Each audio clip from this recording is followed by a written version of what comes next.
it's hard, and we have to almost put up guardrails for ourselves when we know that we can't show up the way that we want to show up. Like, and as I say now, like I've told the kids, if you need to, put the long line on them. Like, put the long line on them and go out with them. Like, now we just have to double down on that, because there's no carrot big enough for this. You know the terminology with the carrot and the stick. There ain't no carrot big enough when we're talking about horse poop. All right. Yes, today on the podcast, it gets a little bit of dirty talk, I guess. You didn't sign up for that, or maybe you did.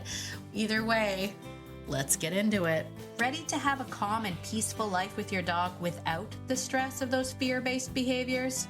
Hi, I'm Tracy, and I've been there, overwhelmed by all the conflicting dog training advice and unsure of what to do next. But now I help dog lovers like you simplify your life with your dog by building confidence naturally, fostering trust, and addressing those fear-based challenges. So, if you're ready, stop chopping those chicken wieners and let's get to it.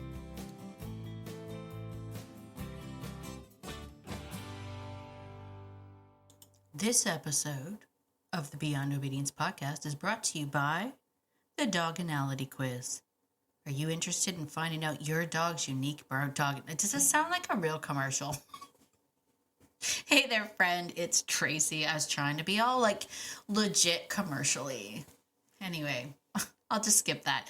Here's the thing. This episode that's coming up is going to talk about a little bit about LBIs. And if you're like going to listen to this episode and be like, what is an LBI? I just wanted to let you know you can find out by taking the free Doganality quiz.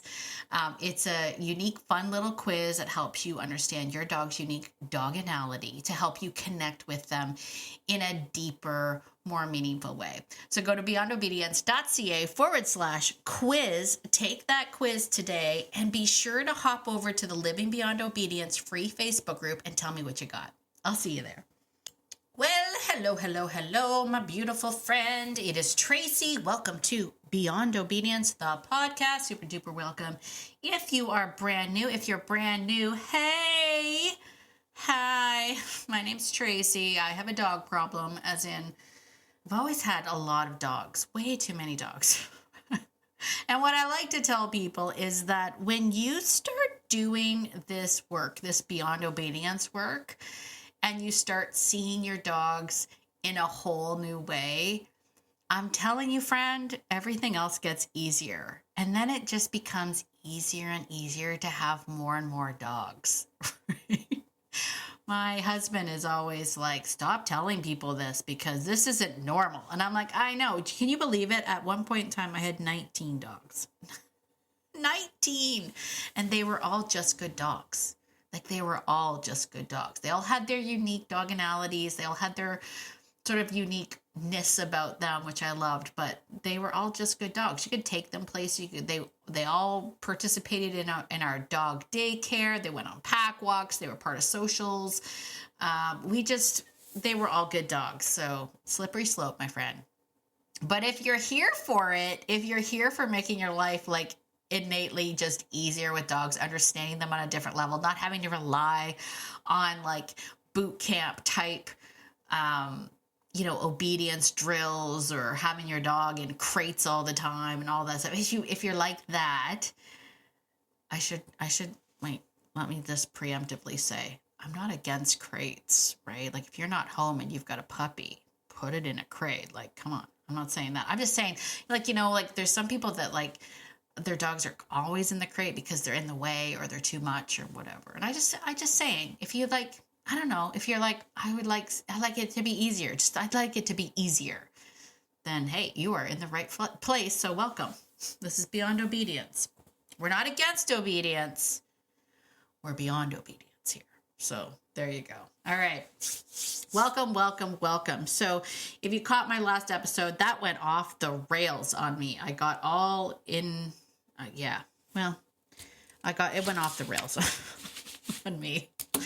I started talking a little bit, though, about leadership, and I want to kind of continue that conversation today because as I mentioned, if you missed the last episode, I talked about how December was particularly hard for me. And it was particularly hard for me because of Nigel's unexplained illnesses. And he's had 2 major abdominal surgeries and still not walking. And we have to, we're doing everything that we can. But the bottom line is I'm a hot mess.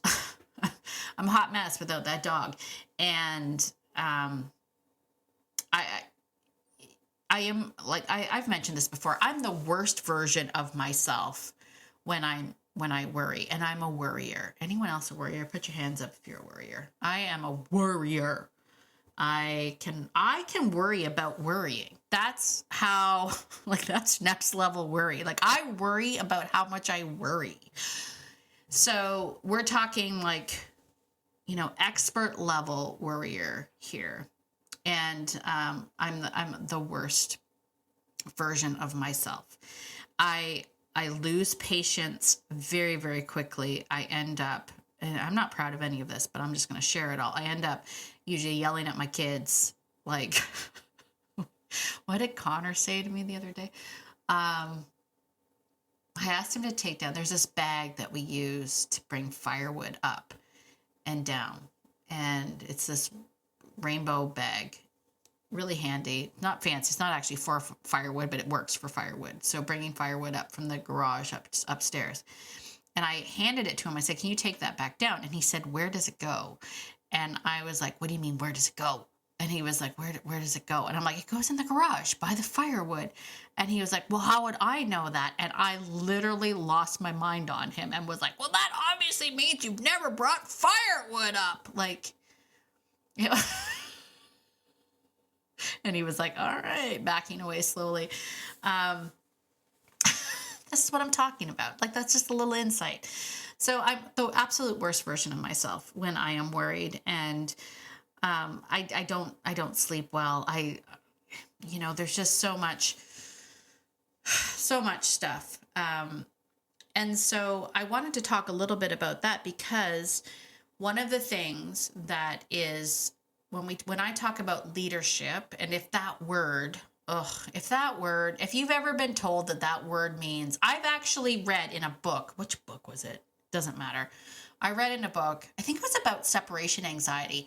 Everything else in the book was fantastic. There were some really good takeaways from that. But the thing that drove me nuts is that I think it was in that book where she was like, if somebody says the word leadership to you, you should run for the hills. And I was like, what? Why is everybody just downing on poor leadership? Leadership's a great word. Leadership is an absolute great word. And I think down deep, we all know that you do have to be a leader to your dog.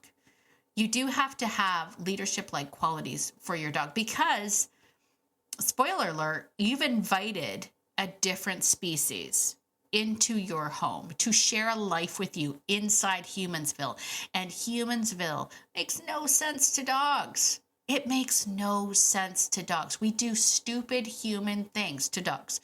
Well, there's stupid human things to us as well, but we do stupid human things that make no sense to them. And I can only imagine how awful it would be if you were a different species, got dropped into a different world where they didn't speak the language, they had different customs and all of that stuff, and no one was there to guide you through that experience, because that's what leadership means to me. Leadership to me is guidance. I have to guide you through this human experience so that you don't struggle, right? That's the whole point. To me, it's not just something that you should do. It is an obligation, I believe, you have when the moment you invited a different species to share a life with you. It's your obligation. Anyway, I feel strongly about it, but people get all their knickers in a knot over the word leadership. But one of the things is, when we're talking about leadership, we want to actually talk about and think about, what does it mean to be a leader to a dog? Right? What does that actually mean? How can you show up and lead a dog? Well, it's all based on trust. right? That's everything comes down to building trust with a dog. How do you become trustworthy to a dog? You have to be predictable, both physically and emotionally. I know. That's where we all get it. Like, how do you become emotionally predictable to a dog, especially in today's day and age? How do we do it? That's what we're going to talk about today. We're going to talk about that because, hold on, my computer shut down. There we go. Hopefully it still kept going. That's what we need to talk about today, because one of the things is life gets lifey. Life gets so lifey. And for me, life was extra lifey in December, and I was not the best version of myself. And so there were a couple of things that I always do when I know that I am down and out, like when I know that this is not a good time. There's some things that I do. First and foremost, I suspend any, I'm not going to say training because I don't really do training, but I suspend any teaching because I know that my influence isn't great, right? So this isn't the time for me to be working with Gunther on new experiences or showing up for like socialization and stuff like that. Like Gunther has not been in the car.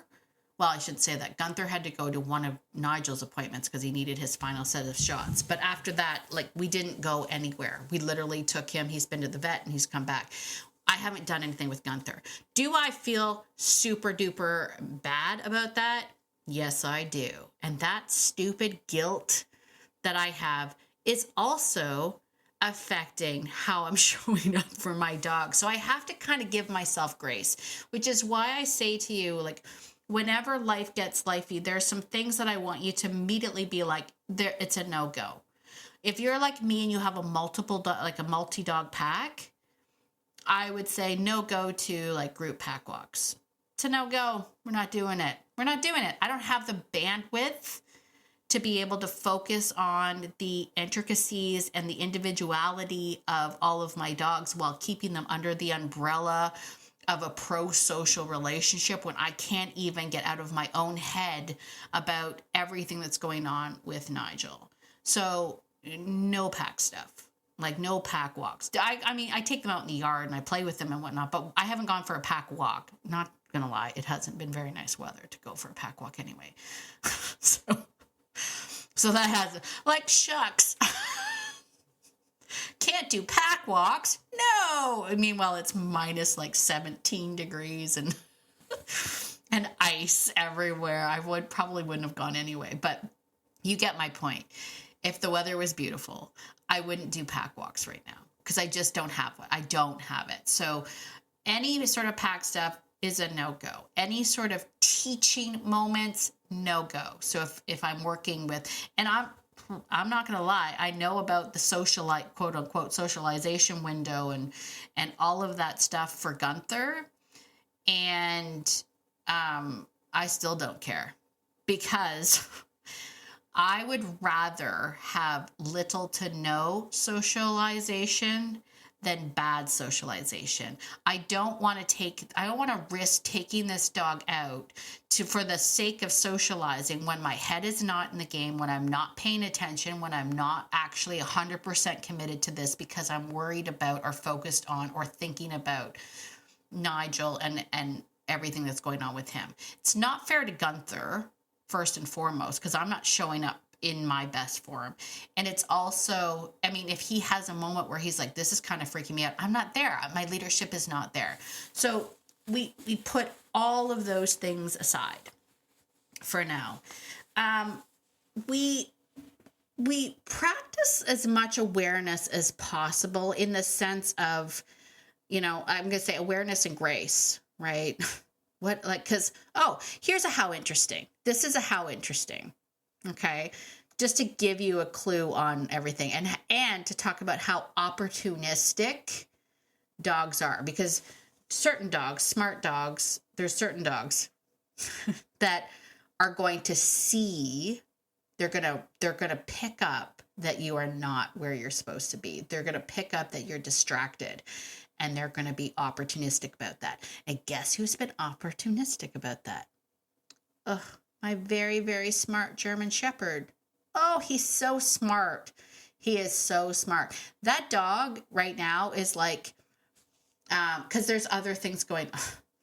There's other stuff going on. There's Nigel that's going on. He's my main priority. But also, Rue has a tumor that she had removed last year. It's come back. It's come back with a vengeance. I've already talked to the vet about it, but the vet also agreed that right now we're just gonna, it would be too much for me to have to, because the care that I had to give Nigel for the like over the Christmas holidays was extreme. Like he had 9 different medications that he was on. Some of them were with food, some of them were without food.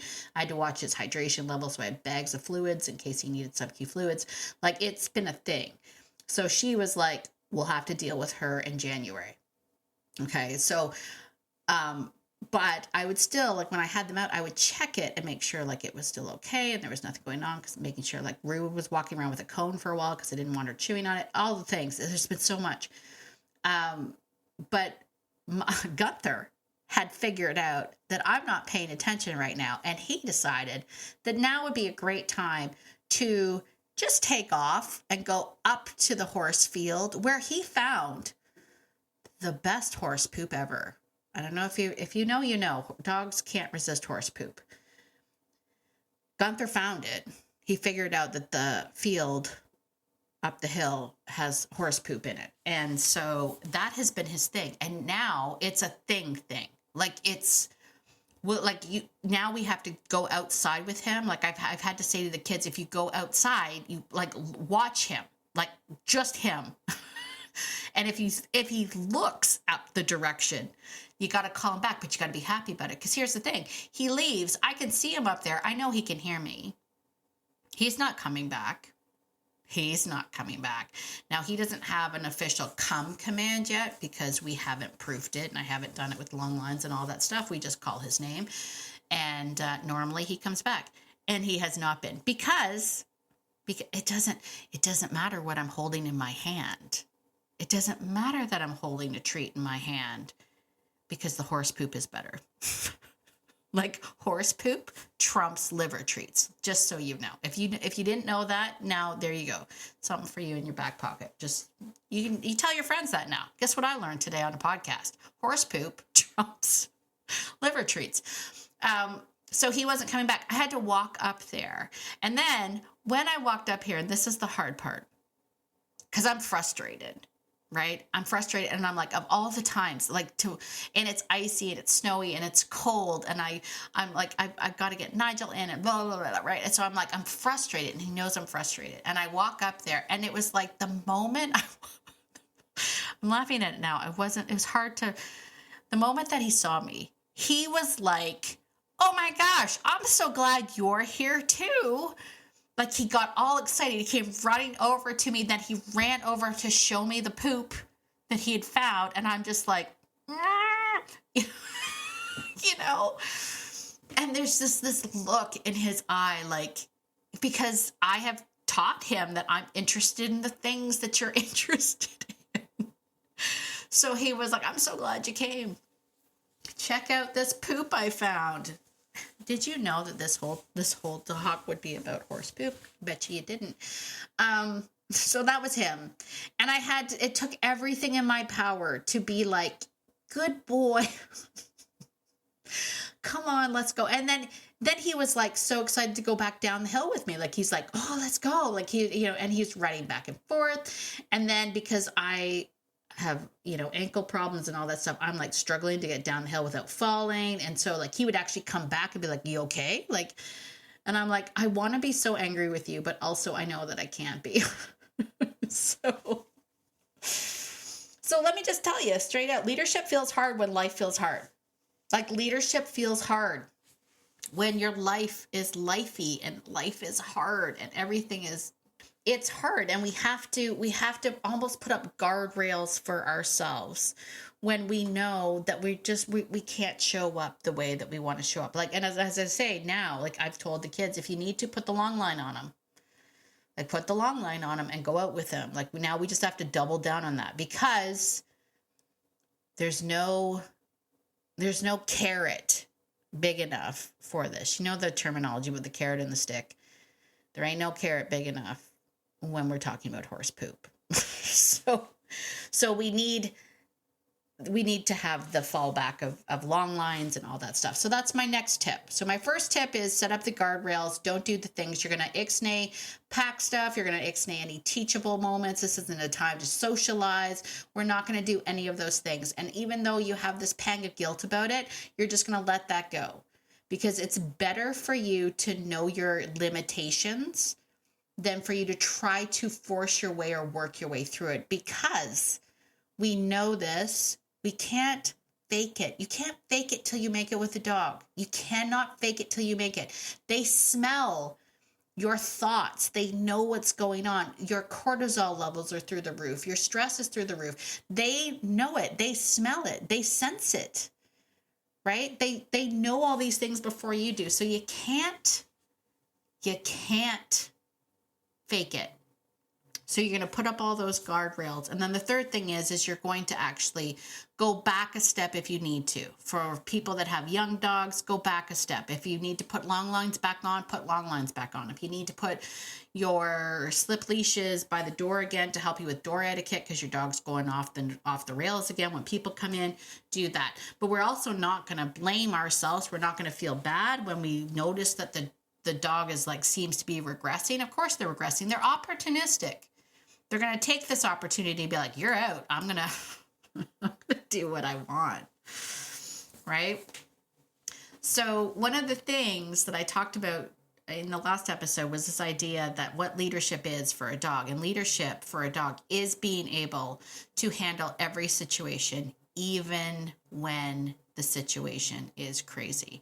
So you need to be the calm in the storm. You can't let the storm affect you. And that was what was brilliant about Nigel, or is brilliant about Nigel, and was brilliant about Wellington. They were unshakable no matter what was going on around them. Unshakable. And dogs gravitate to that. Now, again, it helps because Nigel is an LBI, right? He's a left brain introvert. So he naturally doesn't move his feet a lot. You're not going to find, he doesn't have crazy ass zoomies or anything like that. When everything is chaos around him, he just is. He just is. And that's what you need to, that's what you need to embrace. So, and that's the hardest thing to embrace.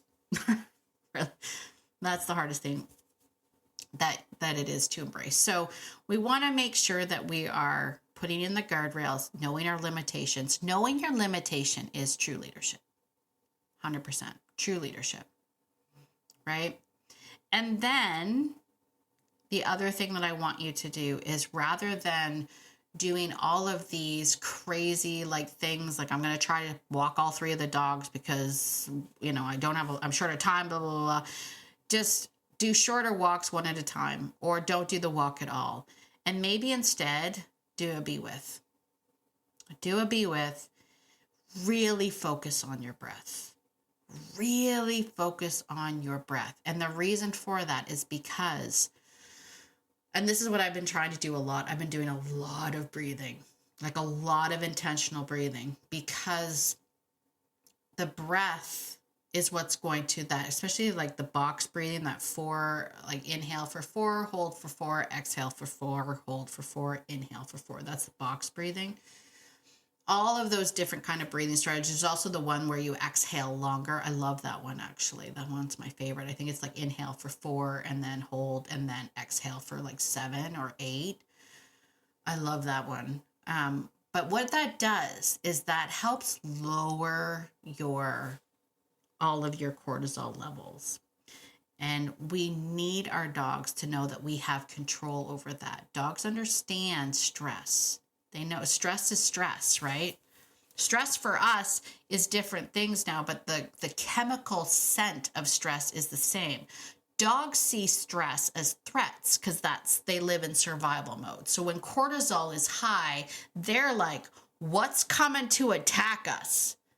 What is the threat that's out? They don't know that your cortisol is high because your boss made you angry today, or you have a project due tomorrow and you're not at all prepared.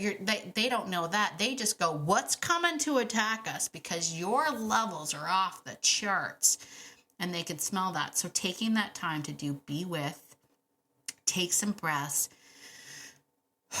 center everything back down, and just be like, okay, I got this, right? Be like, I got this. Okay?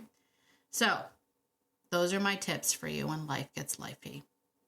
Okay? When life gets lifey, we're going to, number one, we're not going to be a hero. We're not going to try to fight through it. We're not going to keep on doing it. There's going to be some things. Have a list. What are the things I'm not going to do? For me, it was, I'm not doing pack walks and I'm not taking Gunther any place, right? I'm just not in it for him right now. I'm hoping very soon I can get back into it, but for now I'm just not in it. And so I just stopped. We're just not doing it. And yes, sometimes that little voice inside my head is like, yes, but you're missing the socialization period, Tracy. You got to get him out and socialize. And then I'm like, shut up, little voice. That's what I say. All right. We just have to give yourself grace. Give yourself grace. Give yourself grace. If you're going to show up, you got to show up decent. Don't show up all half bent. Just don't do it. You know what I'm saying? Then you're going to put in guardrails and take a step back if you need to. Put dogs back on long lines. Put slip leashes back at the door. Carry treats again if you have to, unless you're dealing with a dog that loves horse poop. Then you're out of luck, friend. You're just out of luck. But do whatever it takes to make your life easier, because that's real leadership as well. And then finally, do some be with, my friend. You know, maybe skip that walk and just sit. Do that breathing. Release it all.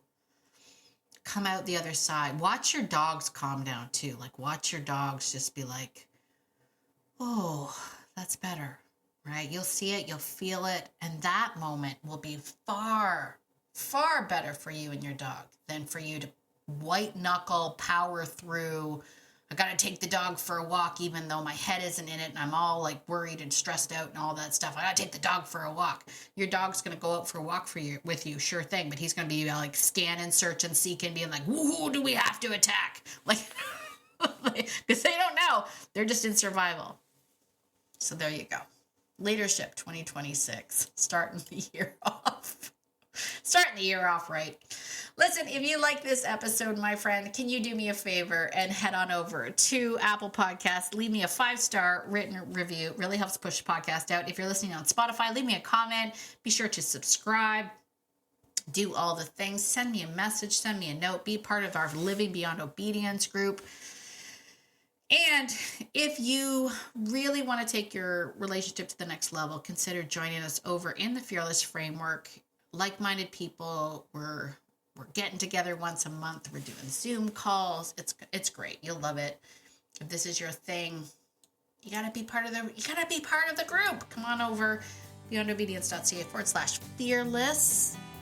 I think that's it, my friend. All right, listen, do me a favor and get out there today and be the person that your dog thinks you are.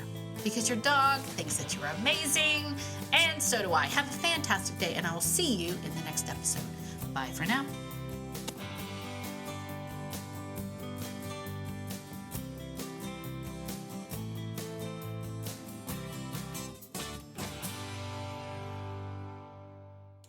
Oh, and one more thing. This podcast is meant for entertainment and education purposes only and is not meant to replace hands-on professional training. If you're really struggling with your dog, please reach out to a professional in your area. All right, I think that's it. Bye for now.